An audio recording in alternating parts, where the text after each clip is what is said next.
আফগানিস্তানের পূর্বাঞ্চলে গভীর রাতে আঘাত হানা শক্তিশালী ভূমিকম্পে মৃতের সংখ্যা বেড়ে দাঁড়িয়েছে অন্তত 800 জনে।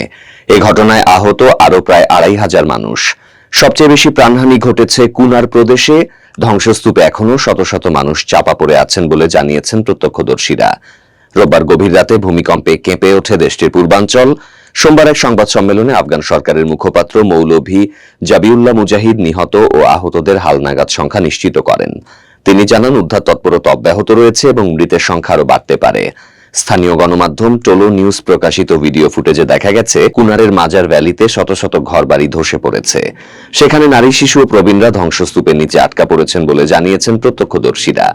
তারা জানান, বাইরের সহায়তা ছাড়া জীবিতদের উদ্ধার করা প্রায় অসম্ভব।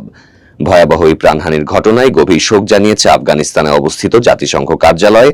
এক বিবৃতিতে বলা হয়েছে, ক্ষতিগ্রস্ত এলাকায় জরুরি সহায়তা পাঠানো হচ্ছে। বিবৃতিতে আরো বলা হয়, পূর্ব আফগানিস্তানে বিধ্বংসী ভূমিকম্পে শত শত মানুষের প্রাণ কেড়ে নিয়েছে এবং বহু মানুষ আহত। এ ঘটনায় আমরা গভীরভাবে শোকাহত। জাতিসংঘ মহাসচিব আন্তোনিও গুতেরেসও ক্ষতিগ্রস্তদের প্রতি সংহতি প্রকাশ করেছেন। এক পোস্টে তিনি বলেন, আফগানিস্তানের মানুষের পাশে আছি, নিহতদের পরিবারের প্রতি গভীর সমবেদনা এবং আহতদের দ্রুত সুস্থতা কামনা করি।